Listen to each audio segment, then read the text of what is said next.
Did you ever grab me by my motherfucking face like that again, boys?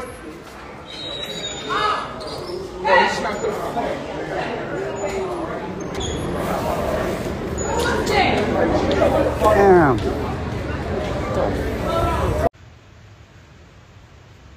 I done told you to put in me. It wasn't them two fighting and me getting in between it or nothing like that. That ain't none of my business. I don't care. Two grown men want to fight. That's on them. It didn't have nothing to do with any of that. And he didn't mention my daughter or anything like that. It didn't have nothing to do with none of that. He kept touching me in my face. And I told him knock that shit off. But he wasn't listening. So anyways.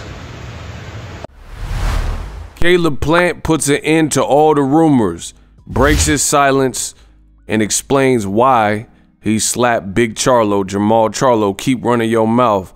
Yeah. What up, Fight World? It's your boy Ego, and I'm back with some more boxing. Now, stay tuned to this end of this video. It'll conclude Caleb Plant. He explained and spoke to the public about what transpired at the Spence versus Crawford weigh-in that resulted in the clip you've seen at the beginning of Big Charlo, Jermall Charlo, who's been on a hiatus of sorts, being slapped. Now, at the time, I remember hearing a lot of different variations of what happened and what caused it. Some people were saying that he said something about Caleb Plant's daughter. Some rumors were suggesting that Jermall and Jermall Charlo had gotten into it and he was trying to break it up, and as a result, he got caught in the crossfire. But he just put those rumors to bed and explained this breaks down to nothing more than respect. Just a thing of respect. He says, I'm with my wife, I'm surrounded by my peers, we're at this big event, and you keep touching me. And I told you not to touch me. So, you know, what am I supposed to do? You have to defend yourself in a room full of people, and you're making it real hard to do that when you keep saying, oh yeah, you scared, you a scared white boy and stuff like that.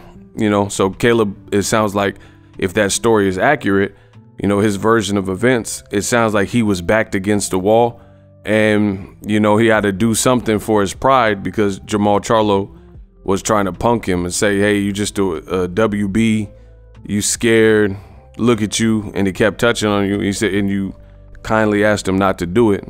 You know, I wasn't there, so I don't know exactly what went on. I'm just hearing the different versions of what went on from people who were there.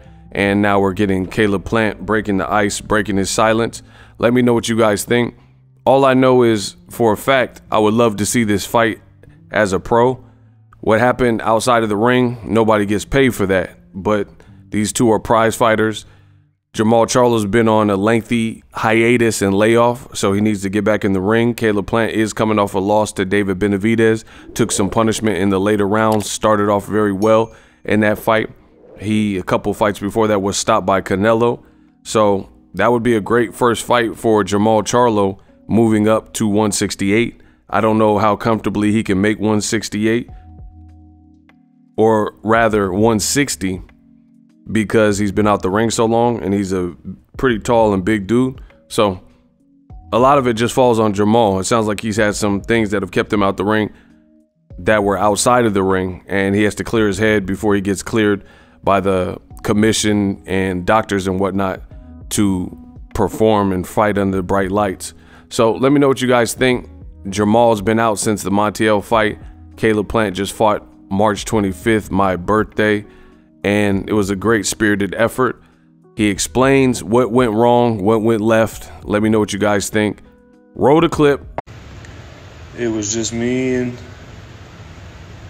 and old buddy. I mean, a man's got a right to, you know, defend himself. You know, grown man touch another grown man in his face. Pulling on his beard real hard. And you know, I got the decency to tell you not to do that again. I don't spaz on you right there. I got enough decency to tell you not to do that again. And, you know, the only thing you can reply with is how I'm a bitch-ass white boy. And look at him, y'all, getting shook just like a bitch-ass white boy would. And look at him, y'all, just like a white boy would, acting like a bitch. And then, you know, you immediately grab my face again even harder. After I just asked you not to do that no more. I got my wife standing right behind me and I'm in a room full of my peers. I mean, what do? You know, you making it real hard on a guy. You really putting his back on the wall. You start doing all that shit in front of you know, in front of my wife and everybody in the room. I didn't ask you to quit fucking with me.